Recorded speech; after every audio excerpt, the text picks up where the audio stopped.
வணக்கம். இன்றைக்கி நம்ம வீடியோவில் என்ன டாபிக் எடுத்துகிட்டு வந்திருக்கோன்னா, இந்தியாவின் வரலாறு மற்றும் பண்பாடு. ரொம்ப முக்கியமான டாப்பிக்கு. டிஎன்பிஎஸ்சி எல்லாத்துலேயும் இந்த டாப்பிக்லேருந்து கொஸ்டின் அண்ட் ஆன்சர்ஸ் கண்டிப்பாக கேட்பாங்க. இன்றைக்கி நம்ம அதை பற்றின கொஸ்டின் அண்ட் ஆன்சர்ஸ் தான் நம்ம பார்க்க போகிறோம். வாங்க வீடியோக்குள்ளே போகலாம். சமண மதத்தில் இருந்தபோது அப்பர் இவ்வாறு அறியப்பட்டார்: அரிசேனா, தீர்த்தங்கரர், சிவஞான சித்தியார், தர்மசேனர். Answer D, தர்மசேனர். அதாவது சமண மதத்தில் இருந்தபோது அப்பர் தர்மசேனர் என அறியப்பட்டார். பக்கீர் என குறிப்பிடப்படுபவர் இஸ்லாமிய ஞானி, பௌத்த துறவி, இந்து துறவி, சீக்கிய குரு. ஆன்சர் இஸ்லாமிய ஞானி. மாதவாச்சாரியார் டேஸ் தத்துவ பள்ளியை சார்ந்தவர்: துவைதம், அத்வைதம், விசிஷ்டாத்வைதம், புஷ்டி மார்க்கம். ஆன்சர் துவைதம். மாதவாச்சாரியார் துவைதம் தத்துவ பள்ளியை சார்ந்தவர். ராமானந்தரின் சீடர் டேஷ்: சைத்தன்ய, மீராபாய், குருநானக், கபீர். ராமானந்தரின் சீடர் கபீர்.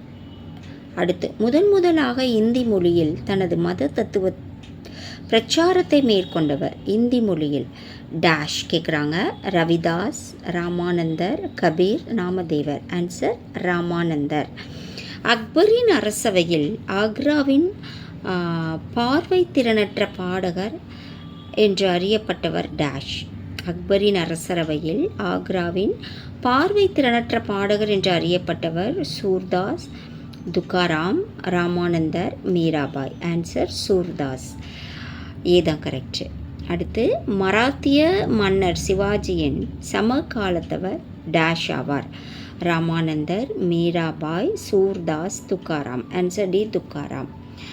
அடுத்து, 1526 நடைபெற்ற முதலாம் பானிபட் போரில் பாபர் டேஸை திறம்பட பயன்படுத்தியதன் மூலம் வெற்றி பெற்றார். எதை பயன்படுத்தினார்? காலாட்படை, குதிரைப்படை, பீரங்கிப்படை, யானைப்படை. ஆன்சர் பீரங்கிப்படை. அப்போ 1526 முதலாம் பானிபட் போர் நடந்திருக்கு. இதில் 2 கொஸ்டின் இருக்குது. முதலாம் பானிபட் போர் எப்போ நடந்துச்சுன்னா 1526. பாபர் அதில் எதை பயன்படுத்தி வெற்றி பெற்றார்னா பீரங்கி படைகளை பயன்படுத்தி வெற்றி பெற்றார். அடுத்து, கடைசி போரான காக்ரா போரில் பாபர் டேஷ்க்கு எதிராக போரிட்டார்: ஆப்கானியர்களுக்கு, ராஜபுத்திரர்களுக்கு, துருக்கியர்களுக்கு, மராட்டியர்களுக்கு. ஆன்சர் ஆப்கானியர்களுக்கு எதிராக போரிட்டார். காக்ரா போர். அடுத்த கொஸ்டின், டேஷ் தனது உயரிய அரசியல் மற்றும் இராணுவ திறமையினால் சௌசா போரில் வெற்றி பெற்றார். யார் வெற்றி பெற்றாங்கன்னு சௌசா போரில் வெற்றி பெற்றவர் Babur, Humayun, Sher Khan, Akbar. Answer C, Sher Khan. Dash நில உடைமை உரிமை முறையில் நிலத்திற்கான வரியை வசூலிக்கும் பொறுப்பும் அந்நிலத்தை நிர்வகிக்கும் பொறுப்பும் அரசு அதிகாரிகளிடம் ஒப்படைக்கப்பட்டிருந்தது. டேஷ் நில உடைமை உரிமை முறையில் நிலத்திற்கான வரி வசூலித்தல், நிலத்தை நிர்வகிக்கும் பொறுப்பு, இது எல்லாமே அரசு அதிகாரிகளிடம் ஒப்படைக்கப்பட்டிருந்தது. எந்த முறை அப்படின்னா ஜாகிர்தாரி, மகள்வாரி, ஜமீன்தாரி, மன்சப்தாரி. ஆன்சர் ஜாகிர்தாரி. அக்பரது நிதி நிர்வாகம் டேஷ் நிர்வாக முறையை பின்பற்றி அமைக்கப்பட்டது. அக்பரது நிதி நிர்வாகம் யாரோட நிர்வாகம்னா ஷெர்ஷா. பாபர், ஹுமாயூன், ஷெர்ஷா, இப்ராஹிம் லோடி. ஆன்சர் ஷெர்ஷா. நம்ம கரெக்டாக ஆன்சர் எடுத்து எழுதணும், நம்ம கன்ஃபியூஸ் ஆகிடுவோம். அதுக்காக ஒரு தடவைக்கு 4 தடவை, 5 தடவை கூட நீங்கள் ரிப்பீட்டாக படிச்சுட்டே இருங்க. கண்டிப்பாக உங்களுக்கு இதில் எந்த கொஸ்டின் ஆன்சர்ஸ் வரும். அக்பரது நிதி நிர்வாகம் ஷெர்ஷா நிர்வாக முறையை பின்பற்றி அமைக்கப்பட்டது. அடுத்து, இளவரசர் குஸ்ருவுடன் இணைந்து கலகத்தை தூண்டிவிட்டதற்காக ஜஹாங்கீரால் மரண தண்டனை விதிக்கப்பட்டவர் டேஷ். குரு அர்ஜுன் தேவ், குரு குரு தேஜ் பகதூர், குரு ஹர்ராய். ஆன்சர் குரு அர்ஜுன் தேவ். இளவரசர் குஸ்ருவுடன் இணைந்து கலகத்தை தூண்டிவிட்டதற்காக ஜஹாங்கீரால் மரண தண்டனை விதிக்கப்பட்டவர் குரு அர்ஜுன் தேவ். அடுத்து,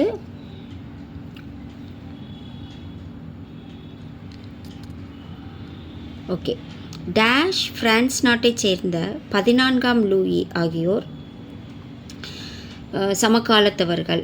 யாருன்னா அக்பர், ஜஹாங்கீர், ஷாஜஹான், அவுரங்கசீப். ஆன்சர் ஷாஜஹான். பிரான்ஸ் நாட்டைச் சேர்ந்த 14ஆம் லூயி ஆகியோர் சமகாலத்தவர்கள். டேஷ் தனது ஆட்சியின் போது ஜிஸியா வரியை மீண்டும் அறிமுகப்படுத்தினார். அக்பர், ஜஹாங்கீர், ஷாஜஹான், அவுரங்கசீப் தான் ஆட்சியின் போது ஜிஸியா வரியை வரியை மீண்டும் விதித்தார். கப்பலின் ஒட்டகம் என சொல்லப்படும் தொழில்நுட்பத்தை உலகத்திலேயே கண்டறிந்த முதல் அரசர் டேஷ் ஆவார். அக்பர், ஷாஜஹான், ஹுமாயூன், அவுரங்கசீப். ஆன்சர் அக்பர். அடுத்து ஜஹாங்கீர் மற்றும் டேஷ் அமைத்த ஷாலிமார் தோட்டங்கள் இந்திய தோட்டக்கலையில் குறிப்பிடத்தக்கவையாகும்.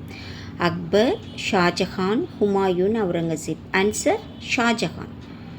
ஜஹாங்கீர் மற்றும் ஷாஜஹான் அமைத்த ஷாலிமார் தோட்டம், அந்த தோட்டத்துக்கு பேர் ஷாலிமார் தோட்டம். இது கூட கொஷின் கேட்பாங்க, அவர்கள் அமைத்த தோட்டத்தின் பெயர் என்ன அப்படின்னு. இந்திய தோட்டக்கலையில் குறிப்பிடத்தக்கவை அப்படின்னா ஷாஜஹான், அவர் அமைத்த ஷாலிமார் தோட்டம். அடுத்து டேஷ் சேர்ந்த தான்சேனை அக்பர் ஆதரித்தார். ஆக்ராவை, குவாலியரை, தில்லியை, மதுராவை. குவாலியரை சேர்ந்த தான்சேனை அக்பர் ஆதரித்தார். குவாலியர். Answer B. ஸோ இது ரொம்ப இம்பார்ட்டண்ட்டான டாபிக். ஏன்னா இந்தியாவின் வரலாறு, அதனோட பண்பாடு கண்டிப்பாக கொஷின்ஸ் வரும். இதிலேருந்து நல்லா படிங்க. நல்லா ஒரு தடவைக்கு 4 தடவை 5 தடவை ரிப்பீட்டடாக படிச்சுக்கிட்டே இருந்தால் தான் நமக்கு ரிவிஷன் பண்ணிக்கிட்டே இருங்க, அப்போ தான் நமக்கு ஞாபகத்தில் வரும். All the best. இதனோட கண்டினியூஷன்ஸ் நம்ம அடுத்த வீடியோவில் பார்க்கலாம். இதில் நிறைய ஒரு 400-500க்கு மேலே கொஸ்டின் அண்ட் ஆன்சர்ஸ் இருக்குது. நான் டெய்லி உங்களுக்கு ஒரு 20 கொஸ்டின்ஸ் கிட்ட நான் உங்களுக்கு போடுவேன். ஸோ கண்டினியூஸாக நீங்கள் இதை படிச்சுட்டு வந்தீங்கனாலே இதுலேருந்து நல்ல மார்க் எடுக்கலாம். நன்றி.